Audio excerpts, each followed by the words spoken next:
Olá, pessoal, graça e paz a todos. Espero que todo mundo esteja bem. Estamos gravando aí mais uma aula, dessa vez uma videoaula, né? Que tem como objetivo aí atender a nossa segunda aula que não foi dada por causa de um problema que eu tive de saúde, mas estou bem melhor, graças a Deus. Então nós vamos dar continuidade aí pela essa videoaula. Hoje iremos falar, nessa segunda aula, sobre aconselhamento a partir da cruz, um livro que a gente tem trabalhado aí do Alice Fitzpatrick e Dennis Johnson. O segundo capítulo vai falar sobre contemplando o Salvador, né, como que isso ajuda no aconselhamento cristão, no aconselhamento bíblico, como é que podemos entender aí essa parte. E aí nós vamos falar sobre esse capítulo, ok? Então vamos dando continuidade aí à nossa abordagem.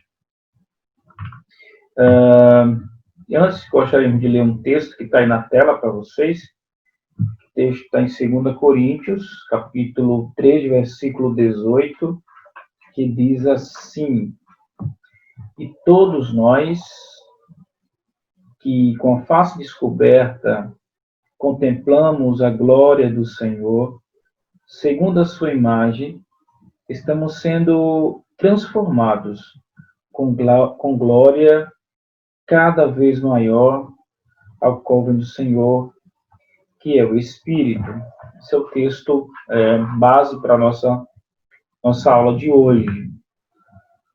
Mas antes de falarmos propriamente do texto, né, e como ele nos ajuda no aconselhamento, precisamos lembrar que o fato de existir crescimento e amadurecimento, o fato de crescer e amadurecer, isso faz parte do ciclo de vida de todo e qualquer ser vivo, né? Então a gente percebe aí que é natural para nós esperarmos sermos pessoas melhores do que fomos ontem, né? Ou seja, um melhor pai, um melhor filho, uma melhor esposa, um melhor patrão, um melhor empregado.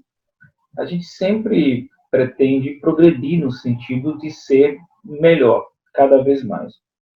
E também há coisas que nos incomodam, não é?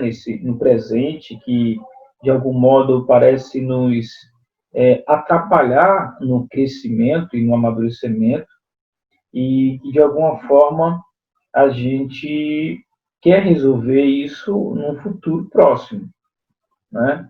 E o interessante é que hoje, para onde a gente olha, né, a gente vê programas de entrevistas no rádio, na televisão, na internet, e-mails que são enviados para nós, né, de charlatões, de pessoas que estão aí querendo enganar, né, divulgando, por exemplo, a última novidade na cura de qualquer problema ou dificuldade que possamos estar enfrentando.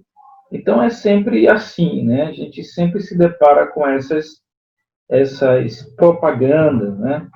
E aí,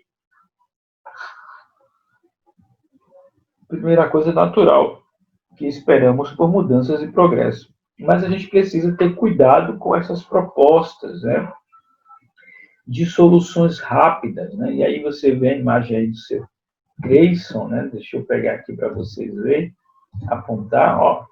Lembra aí das organizações Tabajara, não é? Onde o seu Cristo dizia assim: eu a garanto. Na verdade, isso é uma crítica, não é?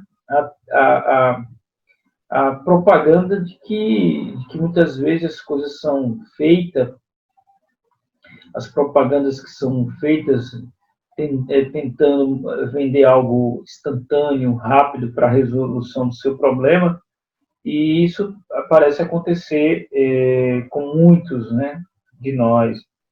Então, não importa se o seu problema é um problema de acne, de ódio, de dinheiro, né, de dívida, se é uma separação, né, um divórcio iminente, se você é tímido, né, sempre tem uma solução. Se tem depressão, se você tem filhos rebeldes, existe sempre algum charlatão falando que pode tornar a nossa vida melhor, isso de forma rápida. Então, precisamos ter cuidado com essas propagandas, né?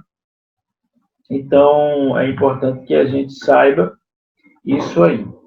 E, assim, uma coisa que os autores do livro Aconselhamento a Partir da Cruz também destacam é que, devido a isso, a gente procura de forma frenética, muitas pessoas têm procurado a todo vapor por uma infinidade de soluções, né? E aí os olhos, né, são atraídos para milhares de direções diferentes, né? Embora não haja fim para essas pseudo-soluções que prometem acabar com as nossas dificuldades, né? É evidente que a partir da mera proliferação dessas pseudo-soluções, que nenhuma realmente traz mudança, pelo menos não a longo prazo, como muitos deles assim afirmam. Então, com certeza, podemos ter algum sucesso temporário, mas passado algum tempo estamos de volta ao ponto de partida, né? Então é importante que a gente saiba que nada do que o mundo tem a oferecer consegue mudar o coração humano, né? Então a gente precisa ter cuidado com isso aí, né? Às vezes a gente consegue até arrumar, como diz o autor, a mobília da nossa vida, algumas coisas a gente consegue colocar no lugar, isso para parecermos mais arrumados, né, mais centrados, porém não existe um meio, isso aqui é importante que se repita, meramente humano, capaz de livrar de nós mesmos, né?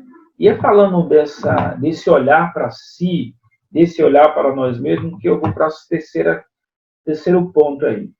A gente precisa ter cuidado com a proposta da autoexaltação em nossa cultura, né? O que eles chamam de realização do seu potencial, né? Então, a nossa cultura tem trabalhado essa questão, né?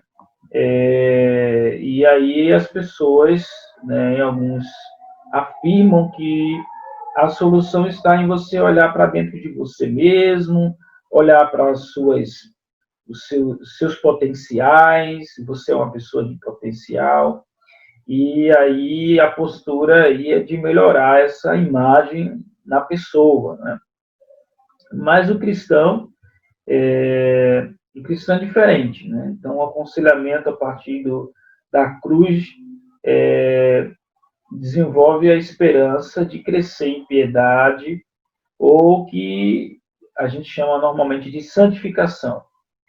Então, em vez de buscar um conserto rápido, não é? Olharmos para dentro de nós, para a nossa pecaminosidade, e a gente precisa, quando olhar para isso, para dentro de nós, a gente não deve olhar com esse olhar de autoexaltação, mas pelo contrário, devemos diligentemente, ao olharmos para nós mesmos, encontrarmos os nossos pecados, as nossas falhas, e aí nós vamos praticar a confissão e também devemos praticar o arrependimento, né? Então, aí é o quarto ponto que a gente elenca aí. Então, agora, há também um problema com relação a isso. Qual é o problema? O problema é o seguinte: a gente precisa ter cuidado para não ficar com os olhos pregados em nós mesmos, não olhando para a realização do seu potencial ou de sua autoexaltação, mas olharmos para nós mesmos no sentido até mesmo de nos encontrarmos e nos acharmos em pecado, e em falha, né? O autor diz: se mantivermos os olhos pregados em nós mesmos, praticando rotineiramente a confissão e o arrependimento, viveremos sempre atolados nos mesmos pecados. Então, precisamos fixar os olhos em algo que esteja além de nós mesmos, né? Precisamos fixar algo que está além de nós mesmos. Então, essa é a proposta de muitos aconselhadores também no mundo, no mundo secular, digamos assim, né? Eles aconselham as pessoas a tirarem os olhos de si mesmo e olharem para algo fora, para que ele encontre algo para ele continuar a sua vida, continuar o seu progresso, né? Então a gente vê aí que nós precisamos vislumbrar um poder maior, precisamos ver, e aí é o que o texto de 2 Coríntios pede para a gente ver, né? A gente precisa ver Cristo e a glória transformadora de Deus. Então, esse é o conselho de Paulo, né? Então, a gente vai para o segundo ponto, que é contemplando a glória. Mas antes disso aí, a gente disse que a gente precisa fixar os olhos para algo além de nós mesmos, no que diz respeito às nossas falhas.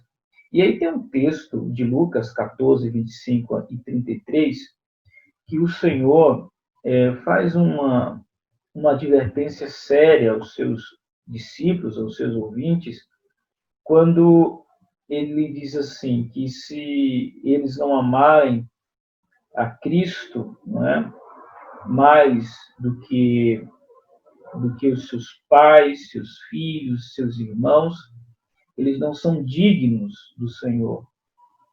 Uma coisa interessante que o Jesus fala nesse texto é que ele pega justamente referências de pessoas que estão fora de nós, pessoas importantes, como filhos, como pai, como mãe, não é? São pessoas, muita gente passam por problemas na vida e espelham-se ou trazem a figura do pai, da mãe, para sair de determinada situação difíceis que ele está passando na vida. Ou seja, olhando para algo fora deles, não é? Mas Jesus, ele de algum modo condena isto aí, no sentido de que o alicerce da construção da nossa vida, ou das batalhas e das guerras que iremos travar, ela não pode estar centrada em algo temporário, em algo que existe hoje que amanhã não existe. Porque por mais piedosos e bons que sejam os nossos pais, mas eles têm prazo de validade. Além de muitos pais e muitas mães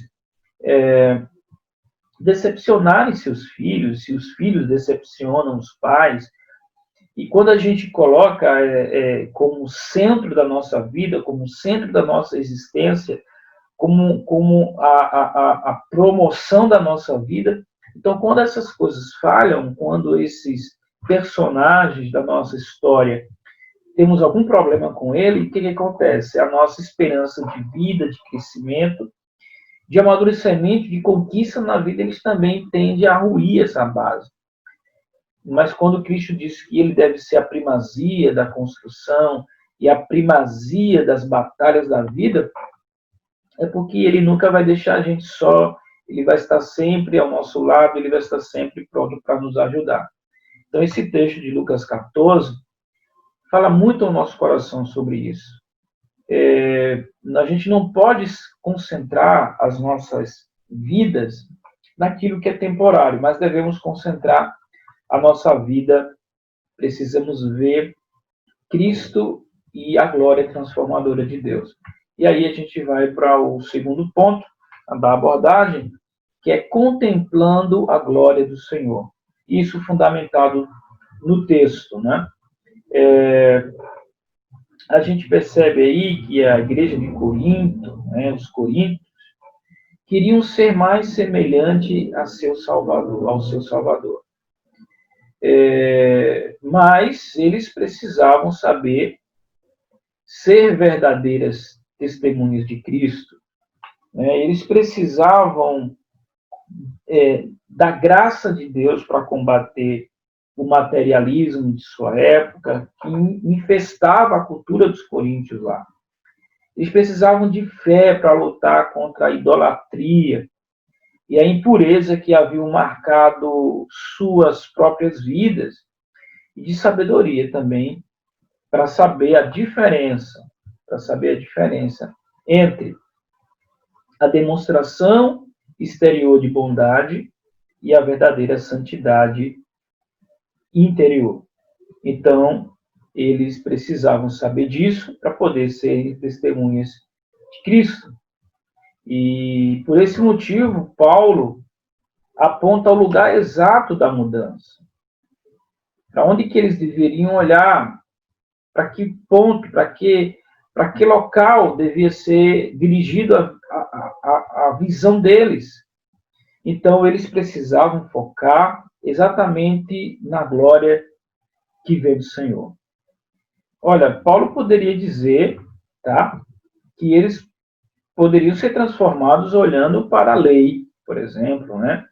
Como era a proposta de muitos mestres religiosos da lei, né, os fariseus, pessoas poderosas, eloquentes, bastante populares.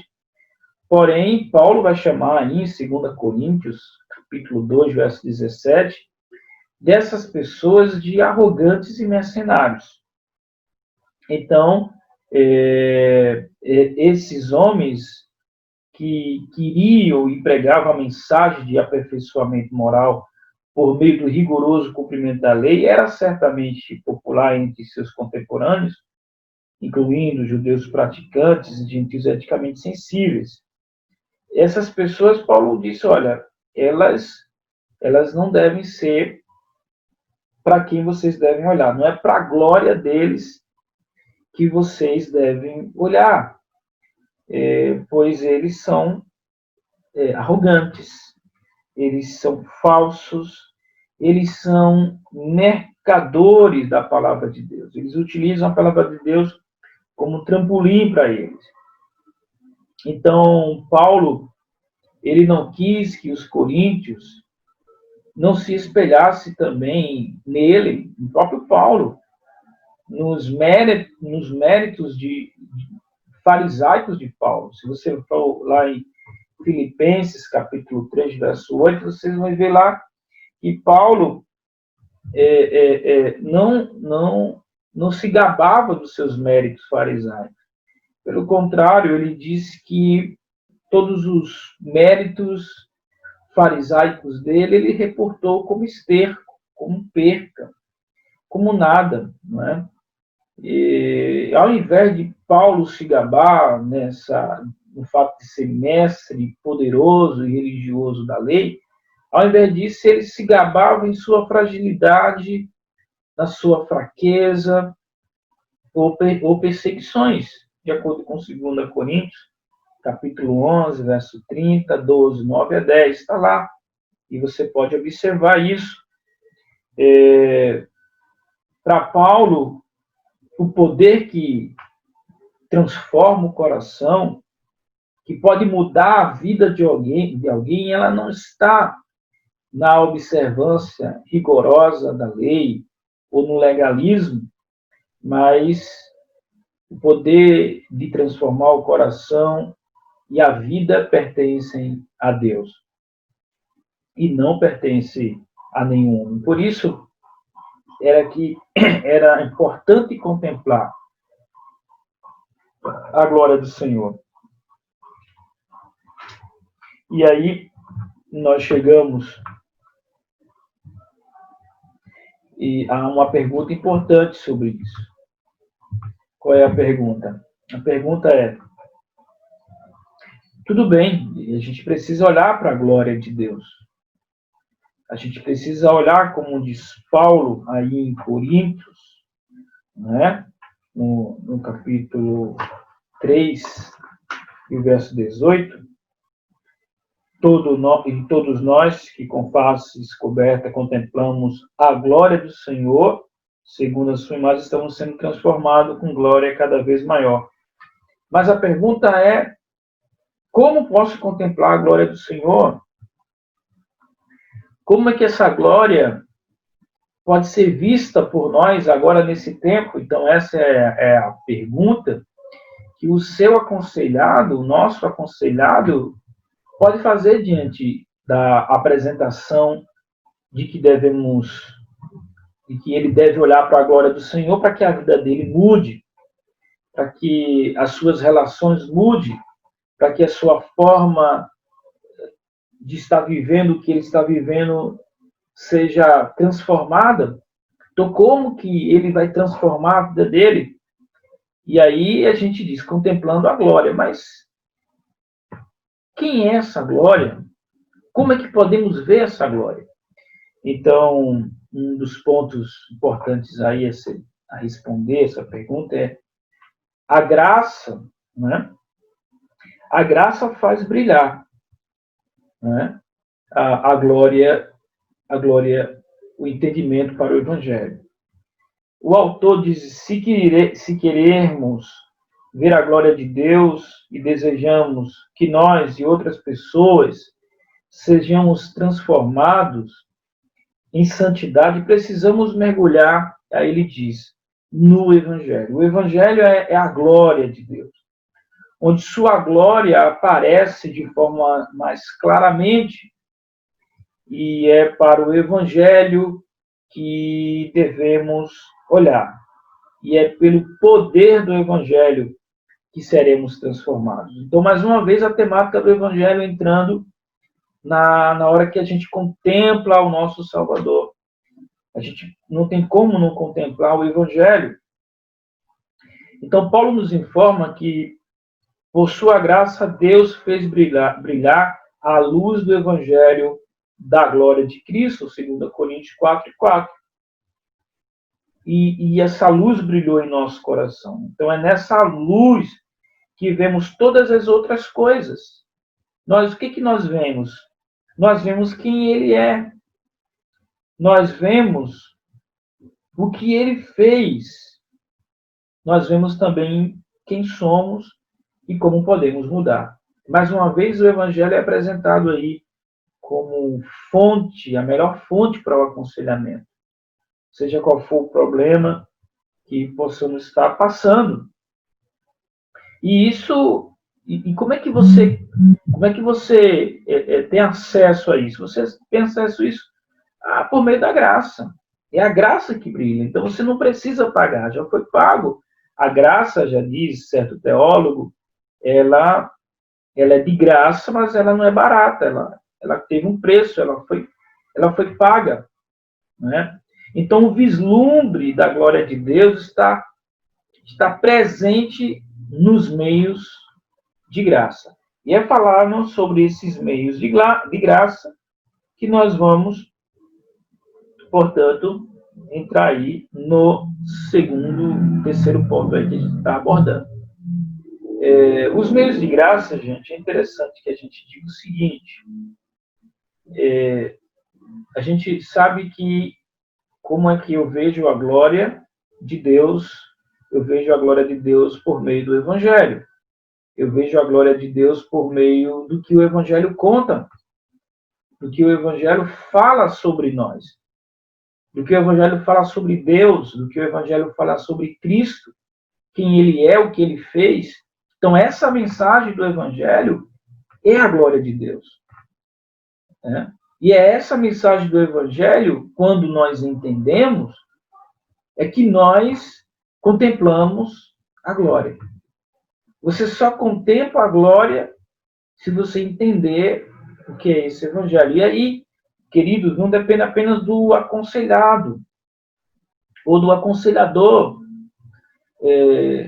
Eu posso, e você, apresentar o Evangelho para essa pessoa que está passando por algum problema, ou melhor,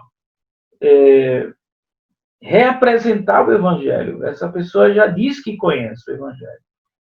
Então, por isso que eu digo que A abordagem do aconselhamento, quando você vai aconselhar uma pessoa que é cristã, você parte do pressuposto que ela crê na palavra de Deus e no Evangelho de Cristo. E se você vai aconselhar uma pessoa que não é cristã, a primeira coisa que você tem que apresentar, antes de tudo, é o Evangelho. É a salvação, é o Salvador. Para que o Espírito Santo ilumine o coração dessa pessoa e ela possa entender quão maravilhoso é o Evangelho e como que o Evangelho tem o poder de transformar a sua vida. Então, por isso que a nossa abordagem ela pode ser evangelística ou pode ser uma abordagem também didática, no sentido de ensinar acerca de como olhar para a glória de Deus. Os meios de graça, a glória de Deus é visto pelo Evangelho através dos meios de graça. E há pelo menos aí 4 tipos de meios de graça que o autor elenca no seu livro. A primeira aí é na palavra pregada, isso mesmo. Assim como nós, os coríntios, não podiam ver Jesus Cristo com os olhos físicos. Assim como nós também não. Então, obviamente, ele tinha sido visível às multidões que o ouviram pregar e o viram curar também. Também aos seus discípulos, mesmo após a ressurreição. Todavia, os cristãos de Corinto não chegaram a testemunhar a glória de sua vida física, de sua morte, de sua ressurreição e ascensão.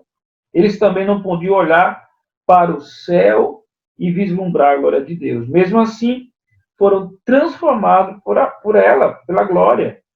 Como? Como que eles foram transformados? Por meio da mensagem do Evangelho que Paulo pregou. Então, o Evangelho, a gente vê que a palavra de Deus, e em particular o Evangelho, é o centro integrador de toda a palavra de Deus. Né? Como já vimos em outras aulas, o Evangelho é o ápice da revelação, porque ela revela Cristo. O Antigo Testamento apontava para Cristo. Tudo era figura, sombra daquilo que seria revelado na pessoa de Cristo, que diz Hebreus, é a expressão exata do ser de Deus. Vemos a Deus por meio do Evangelho, porque o Evangelho fala de Cristo, fala de sua vida, fala de seus relacionamentos, fala do que ele fez, fala de sua morte, fala de sua ressurreição e de sua ascensão. Então, o Evangelho, ele precisa ser pregado, ele é o centro integrador de toda a palavra. E interessante notar que, pela obra do Espírito Santo, o Evangelho pregado é a semente que traz vida, de acordo com 1 Pedro 1, 23 a 25. Então, o que o Espírito Santo faz? O Espírito Santo tanto ilumina a mente e o coração do pregador, lá na igreja, quanto também ilumina a mente e o coração daquele que está ouvindo a pregação da palavra de Deus. Então, isso aqui é importante, gente. Não é porque o evangelho pregado e recebido, não é, ele inicia nossa salvação pelo poder do Espírito. E esse mesmo evangelho continua a nos salvar. Ele é o chão, diz o autor, sobre o qual permanecemos firmes. Ele nos limpa, ele lava a nossa consciência. A palavra pregada lembra que nós somos amados por Deus e por esse motivo nós devemos amar uns aos outros. Então o Espírito usa a mensagem do Evangelho para criar a fé de que necessitamos para invocar o Senhor e sermos salvos, de acordo com Romanos 10, 13 e 17. Então, o que precisamos? Mais do Evangelho pregado na igreja. O Evangelho ensinado nas casas, falado nas famílias. o Evangelho não nos isenta de problemas, mas o Evangelho nos fortalece para enfrentarmos os problemas da vida. E é essa a proposta do aconselhamento a partir da cruz. É repetir que o Evangelho é o centro de tudo. E a igreja, como sendo essa casa, não é? Entendemos aí como um lugar onde os cristãos se reúnem para pregar o Evangelho, ouvir e ser exortado pela palavra de Deus, ela tem fins terapêuticos. Porque ela trata dos nossos problemas de emoções e de relacionamento. Agora, tudo isso deve ser feito com amor, com sabedoria, de fato guiado pelo Espírito Santo. Então, o autor diz o seguinte: presumo que você sabe o quanto a palavra do Evangelho é poderosa. Mas me pergunto se algum de nós percebe o quão desesperadamente precisamos ouvi-la vez por vez. Vez por vez. É comum pensarmos que, uma vez tendo crido na mensagem, não precisamos ouvi-la novamente. Mas não podemos estar mais enganados, irmãos, pois é a gloriosa mensagem, escute isso, do amor de Deus por nós em Cristo que gera a fé, que gera a perseverança, que nos capacitarão a crescer e amadurecer em santidade. É na mensagem do Evangelho que vemos a glória de Deus. Ela nos mostra a face de Jesus Cristo e nos transforma. A mensagem do Evangelho, que Deus nos fez seu, apesar de nossos pecados. É interessante notar que a mensagem do Evangelho é o que precisamos ouvir sem conta. É essa mensagem que precisamos ouvi-la. A pergunta é: com que regularidades estamos em contato com a palavra de Deus? Com que regularidade estamos sendo alimentados pela pregação da palavra, pelo estudo da palavra, pela leitura da palavra? E a meditação diária nos faz crescer em santidade, querido. Parece simples, e eu não gostaria que isso tornasse algo muito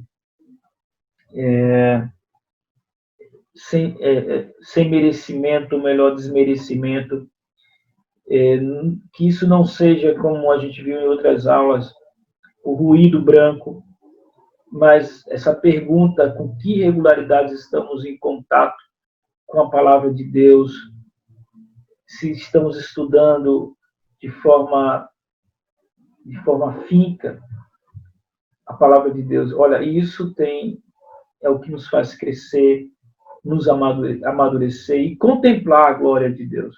Contemplar a glória de Deus no Evangelho.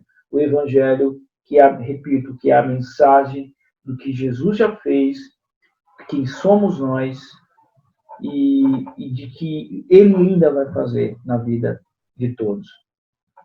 O segundo meio de graça que a gente destaca é o batismo.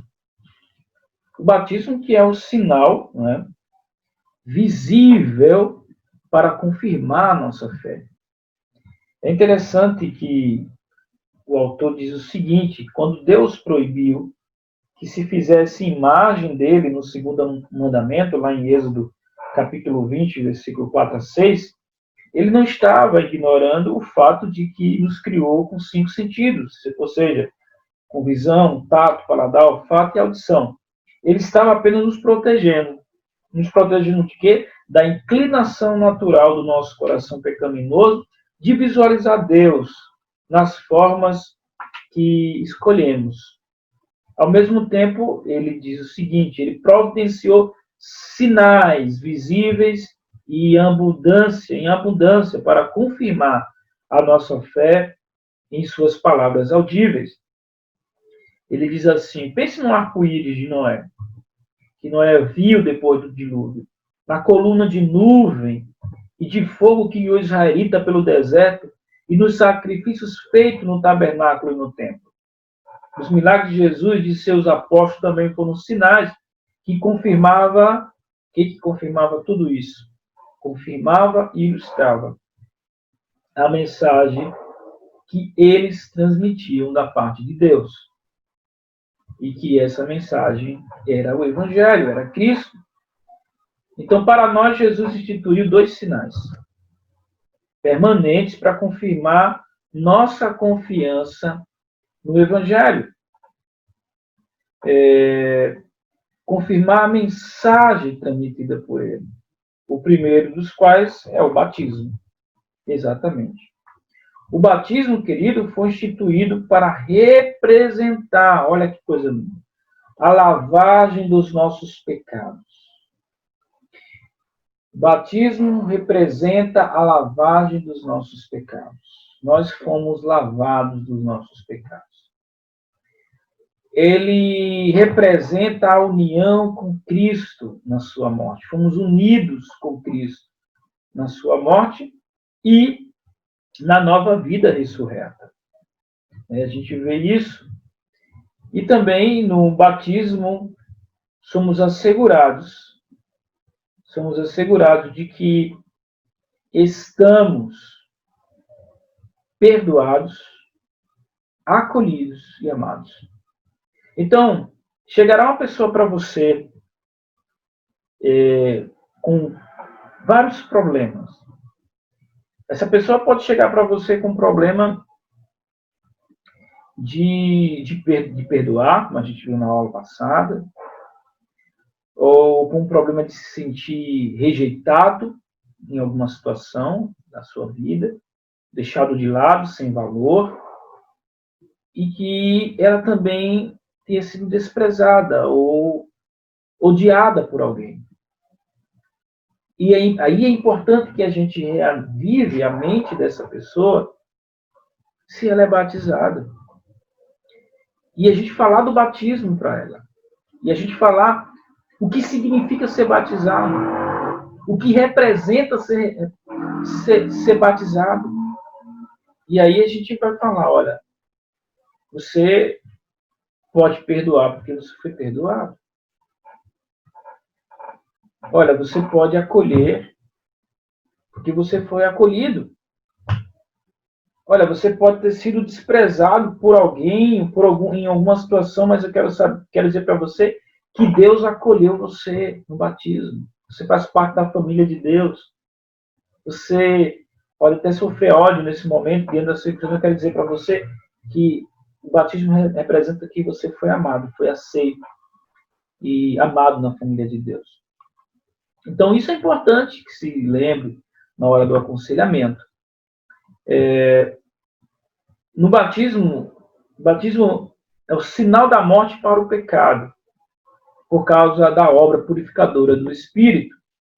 O batismo, queridos, corrige a ideia de autoaperfeiçoamento e mostra a única solução. Né? Se você pudesse se autoaperfeiçoar, a ponto de ser merecedor da bênção de Deus, ou do amor de Deus, então você não precisava de batismo. O batismo existe para corrigir essa ideia de autoaperfeiçoamento. E mostra que a única solução para a incredulidade humana e o coração humano, e a pecaminosidade humana, e os problemas que o pecado trouxe para a vida da humanidade, o batismo é a solução.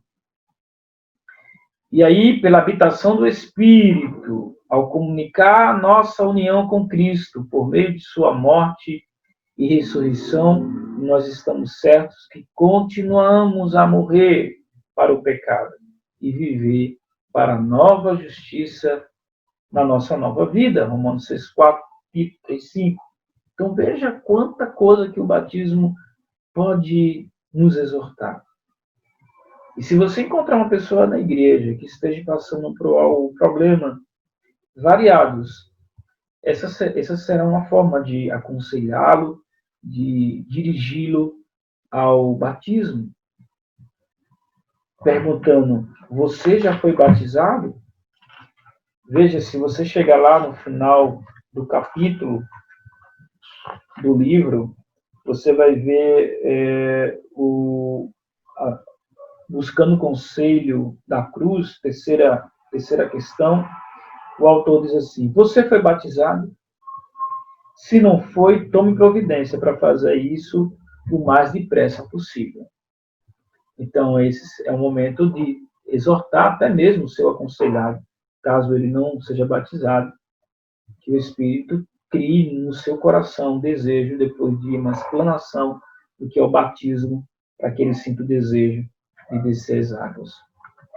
E aí, ter seus problemas, seu maior problema resolvido por meio da graça. Um outro meio de graça, o quarto aí, é a comunhão com os crentes. E aí, esse último aí, a gente vê que a ceia do Senhor, né, a ceia, a comunhão, é outro meio de graça que Deus usa para nos lembrar e assegurar. Né? E embora os principais meios da graça sejam aqueles que Deus nos transmite, as boas novas, por intermédio de seus mensageiros, isto é, a palavra, o batismo e a ceia, como nós vimos, né? A gente vai ver aí que um terceiro meio de graça, a ceia do Senhor, ou a comunhão, é um meio de graça, né, que Deus usa para lembrar e assegurar. Veja, sempre é algo que assegura, que lembra, algo que já foi feito, algo que já foi realizado, algo que nós temos o direito, por meio de Cristo, de nos assegurar. Ele é o segundo sinal, a ceia é o segundo sinal contínuo, instituído para confirmar nossa confiança no Evangelho.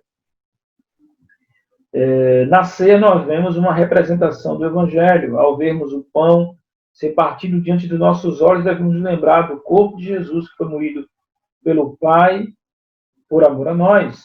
E ao bebermos o cálice, devemos nos lembrar não só que seu sangue foi derramado para o perdão dos pecados, mas também que por causa do seu sangue nós somos totalmente bem-vindos, amados e purificados.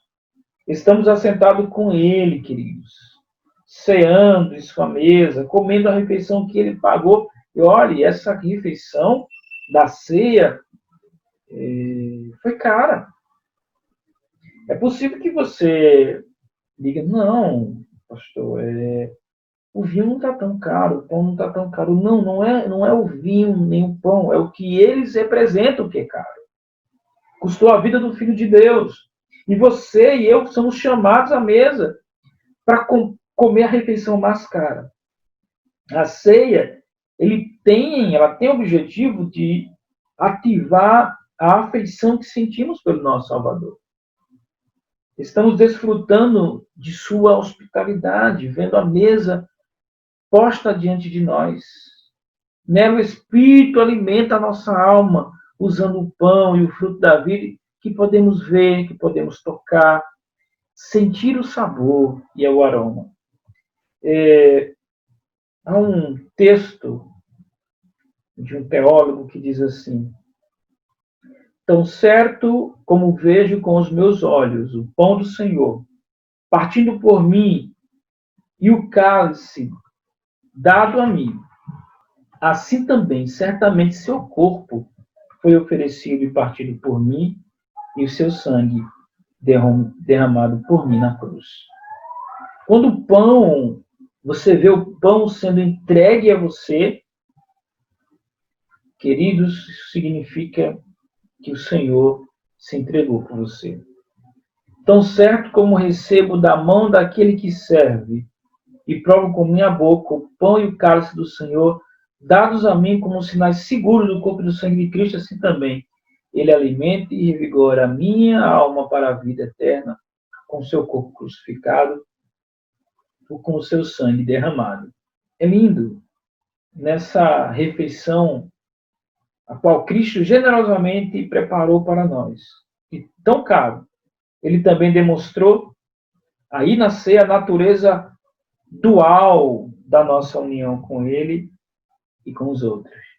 A ceia tem esse sentido, que há uma união não apenas com o Senhor, mas uma união com os outros.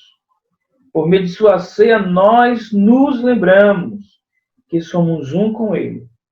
Carne de sua carne, osso de seu osso, pelo Espírito, embora ele esteja no céu e nós na terra, somos um. A ceia também nos ajuda, queridos, a amar o próximo, porque vemos que ele também nos alimenta. Ela nos diz que estamos unidos uns aos outros. Transmitir graça para nós pelo Espírito, de modo que tenhamos a força que precisamos para amar, como ele amou, para resistir o pecado. Então, ele diz, lembre-se de mim. São as palavras que devem ecoar, queridos, em nosso coração, no momento em que comemos o pão e bebemos o cálice. Olha, um dos ensinamentos que pode resolver problemas na sua igreja de relacionamento é você lembrar o significado da comunhão e da ceia. Ela não é uma união apenas com Deus, com o Cristo, ou com Deus por meio de Cristo, mas ela representa a união também com o outro. Por isso que lá Paulo diz que quando vocês forem cear, quando vocês forem participar, comungar, quando vocês forem receber a dádiva do poder, da graça que está na ceia, vocês devem esperar uns pelos outros. Então, não dá para fazer isso sozinho. Então, você consegue perceber a importância dos sacramentos para o desenvolvimento da santidade? Se queremos mudar, tornarmos-nos mais semelhantes a Ele, precisamos atentar sóbria, intencionalmente para esses meios de graça. Ainda que eles possam parecer fracos ou destituídos de qualquer poder transformador verdadeiro, não vamos presumir que sabemos melhor do que Deus, queridos. Que meios Ele usará para nos transformar, pois Ele diz, os meus pensamentos não são os pensamentos de vocês, porque assim como o céu é mais alto, os meus pensamentos, os meus caminhos também são. Então, portanto, ensinamos sobre a importância da comunhão. Por último, a gente falou sobre a comunhão com os outros, e aí é um quarto meio de graça, que fala sobre a comunhão profunda, né, e significativa com os nossos amados irmãos e irmãs. Amor sincero, de acordo com 1 Pedro 4, 8, 11. Unidade crescente, né, a gente deve crescer em unidade, de acordo com Efésios. A igreja como um corpo e Cristo como a cabeça. E nós vamos crescendo de forma ajustada, né, e ajudando uns aos outros com os seus talentos, e a gente vai se fortificando e curando-se, perdoando-se e suportando-se. Por isso que a comunidade, a igreja deve ser uma comunidade terapêutica, porque ela se cura, ela cura-se, porque ela é um corpo, e o sangue que dá vida a esse corpo é o Espírito Santo de Deus. Então, portanto, a importância dos irmãos nesse meio de graça é muito importante, né? Os escritores do Novo Testamento diz algo interessante. Antes, Tiago, eu quero abordar aqui um problema que acontece, e aí o autor é feliz quando fala isso, porque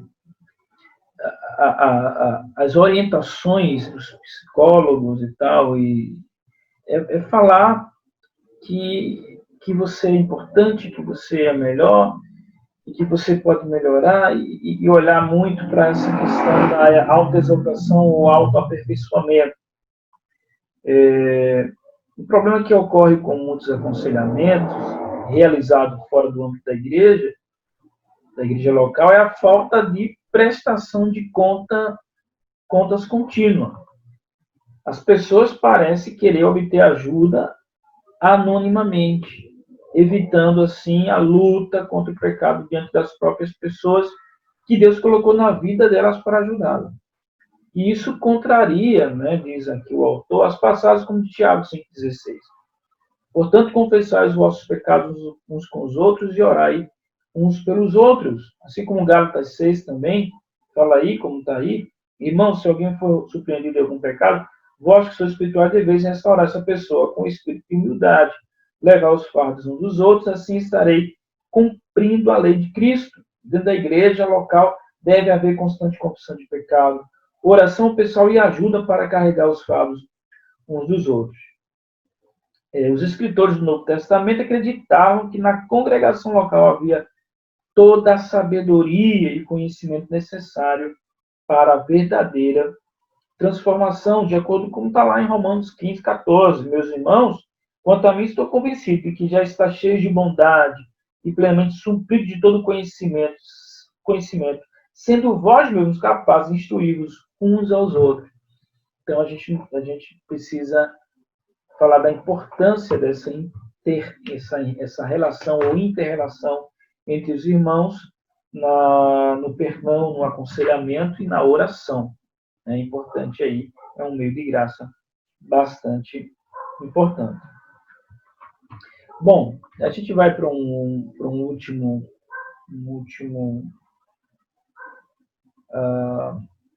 outra abordagem aí, que é falar sobre de glória em glória, né? De glória em glória.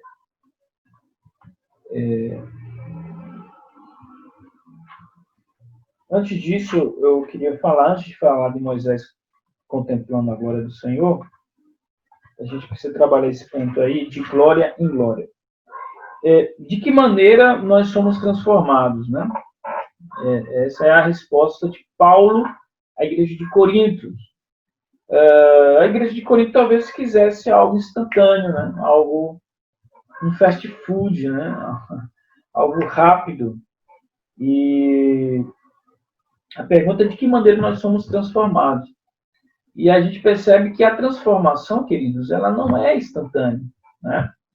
A transformação ela é gradual. E é importante que a gente saiba disso. E tem algo aqui que eu gostaria de destacar, que, como diz aí o autor, ele diz assim, somos transformados de glória em glória,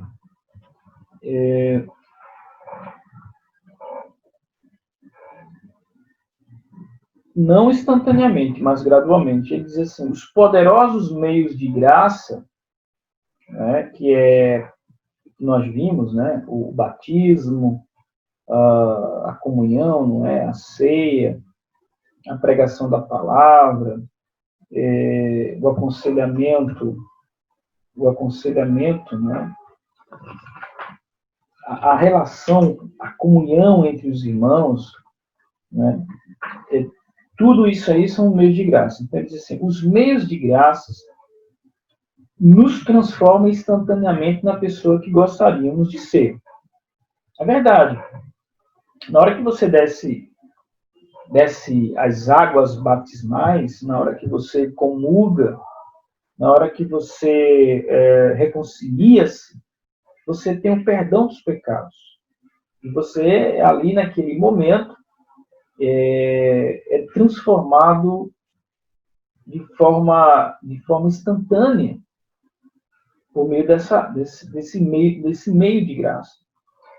Mas é importante que a gente diga o seguinte, que esses meios que o Senhor estabeleceu para fortalecer e alimentar a nossa alma, eles parecem muito comuns e fracos, né?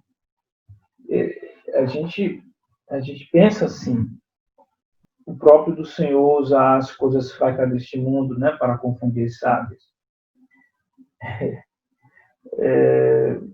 2 Coríntios 4:7 diz que temos tesouro do Evangelho em vaso de barro para mostrar que o poder extraordinário, que tudo excede, provém de Deus e não de nós.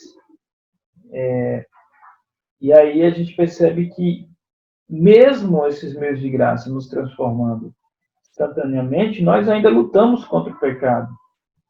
Mas a gente não podemos desanimar, porque sabemos que, embora o nosso homem exterior se desgaste, se corrompa, nosso homem interior está sendo renovado dia a dia pela obra do Espírito, à medida que participamos desse meio de graça.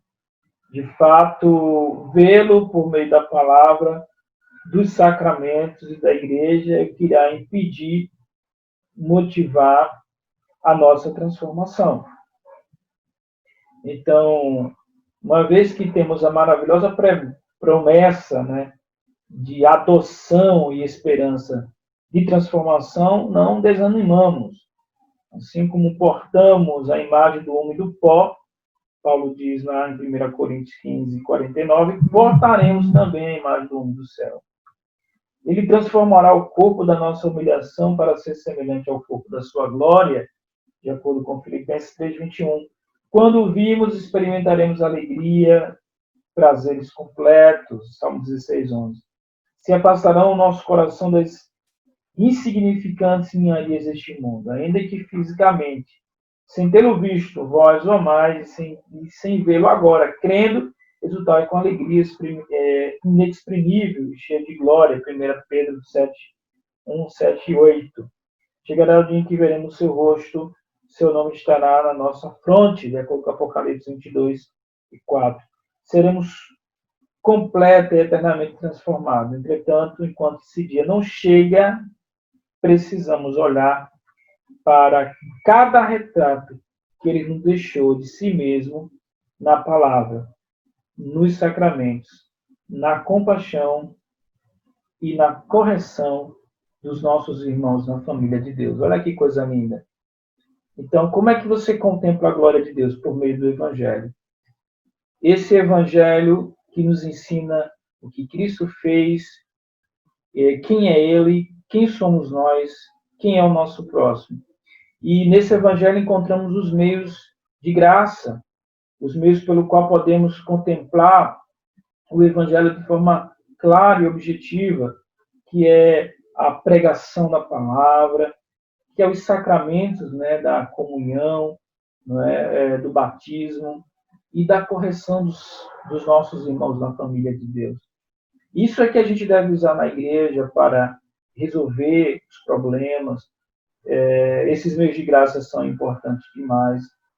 E saiba que nós estamos vivendo um período em que de uma glória maior ainda. Moisés contemplou a glória do Senhor. Quando Moisés volta do monte, né? Quando Moisés volta ao monte, depois que ele quebrou as tábuas da lei devido à desobediência do povo e o pecado do povo, Moisés pede para ver a Deus. Ele quer ver a glória do Senhor. E a gente vê algo lindo aqui, uma humildade do nosso Deus, uma compaixão, uma misericórdia do nosso Deus a Moisés, né? A gente, como diz o autor, a gente não pode permitir, queridos, que a nossa familiaridade com essa história, né, que está lá em Êxodo 33, 21 a 23, diz assim, eu vou ler aqui para a gente encerrar. Aqui está um lugar próximo de mim, disse o Senhor a Moisés. Ficarás aqui sobre a rocha. Quando a minha glória passar, eu te colocarei numa fenda da rocha e te cobrirei com a minha mão até que eu tenha passado. Depois, quando eu tirar a mão, verás as minhas costas, mas não verá a minha face. Esse texto é tão lido e ele é tão familiarizado conosco que a gente, de algum modo,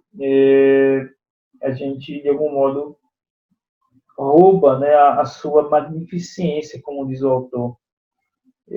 Se a gente parar para pensar um momento que o Deus dos céus, né, gente, se humilhando, porque a ponto de aparecer diante de sua criatura.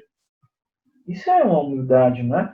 Como se ele tivesse de se apresentar para quem quer que seja. Deus não tem essa necessidade. Mas imagine a compaixão ao coração de Moisés, a vida de Moisés. A terna compaixão que escondeu Moisés ali na fenda da rocha, tendo cuidado de protegê-lo, tendo cuidado de guardá-lo do juízo que ele merecia, não é? Porque ele não podia ver a Deus, homem nenhum viu a Deus e ficou vivo. Mas o Senhor providenciou uma forma de ele ver a sua glória e permanecer vivo. Olha que coisa linda, gente.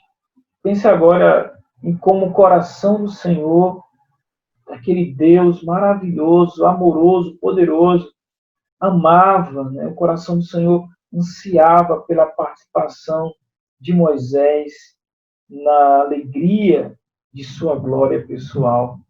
E que demonstração, né, de misericórdia. Lá no Antigo Testamento, né, de graça divina. Não admira que ao descer do monte, a face de Moisés, quando ele chega dentro do povo, está ali brilhando. De fato, Moisés tinha sido transformado pelo que viu. A glória de Deus em gracioso resplendor. Entretanto, por mais grandiosa que sua experiência tenha sido, que a experiência de Moisés tenha sido ali, Moisés continuou sendo um mero mortal que havia sido tocado pela glória de Deus, mas que ainda não havia sido eternamente transformado. Por isso que a glória se desvanecia-se, né? Ia se apagando, aquele brilho ia se apagando. Então Moisés pôr um véu sobre o rosto para que as pessoas não vissem que ele estava diminuindo. Na segunda carta de Paulo à igreja de Corinto, ele usa essa narrativa, ele usa esse exemplo para demonstrar, queridos, a superioridade, né, da nova aliança, a superioridade que o Evangelho traz, que é maior do que aquele evento ali, né, que representava o evento de Moisés, representava a antiga aliança. A antiga aliança da lei tinha uma glória, mas a sua glória estava diminuindo, mesmo enquanto ainda estava sendo empregada. A nova aliança, baseada no Evangelho, tem glória permanente que nunca se apagará e nem enfraquecerá. Essa glória, ela nunca será substituída e nunca poderá ser superada, queridos, por nenhum plano ou esquema superior. Ela é a palavra suprema e final sobre a disposição de Deus em relação a nós e sobre o modo de nos aproximarmos dele. A obra e a glória de Jesus Cristo são e sempre serão proeminente demonstração da vontade de Deus, do amor de Deus, da bondade. Ele escondeu a igreja em seu Filho. Olha que coisa linda. Que coisa linda. Assim como Deus escondeu Moisés na fenda da rocha para que Moisés não morresse ao ver a face e a glória de Deus, ver a glória de Deus, ele escondeu a igreja em seu Filho, que foi fenda da rocha para nós. Que coisa linda, não é? E agora somos intimados a contemplar a sua glória e sermos transformados. Será que paramos para pensar na grande honra e privilégio que a gente tem? Nós somos convidados, na verdade, nós somos ordenados a olhar e a contemplar a glória de Deus. Nós não precisamos, queridos, cobrir o rosto diante do Senhor, como os anjos fazem lá no céu. Nem precisamos que a mão de Deus nos proteja de sua glória, como Moisés presenciou, ou precisou, melhor dizendo. Porque estamos em união com seu Filho. Jesus Cristo é a rocha que nós estamos protegidos. A ira que Moisés e cada um de nós merecia receber foi derramada integralmente sobre a rocha que nos abrigou.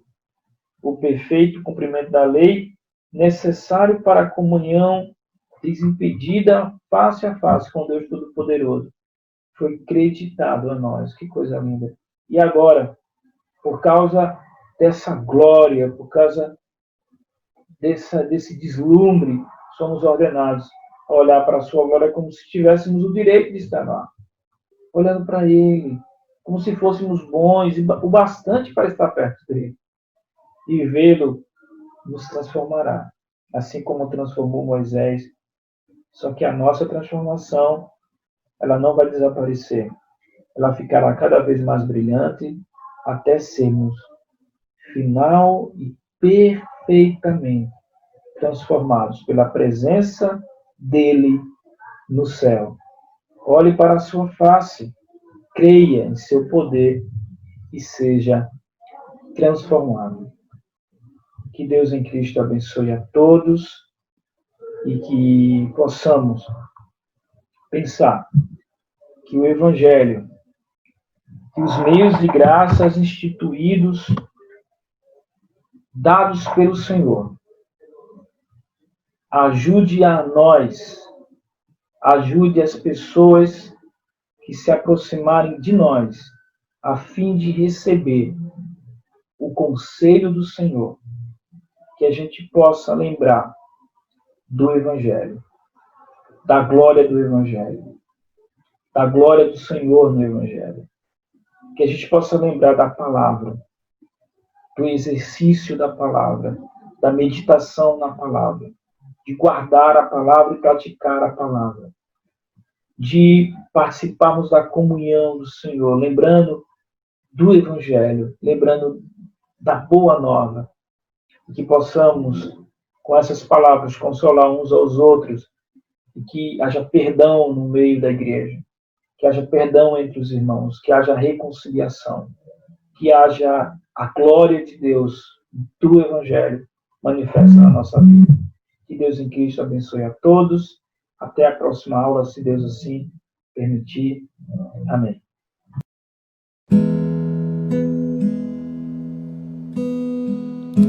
Que bom te receber no meu coração, te tocar, ter-te em minhas mãos, com carinho te acolher e contigo ser um só.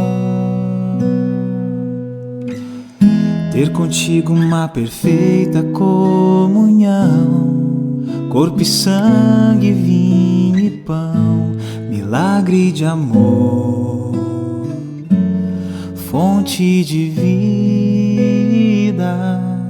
Ó meu Jesus, na Eucaristia, eu te recebo em comunhão, pois mesmo sem que eu mereça, vens fazer morada no meu coração.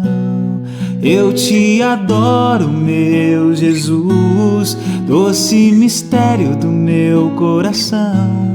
Como um Deus tão grande e soberano se faz pequeno um pedaço de pão, só por amor.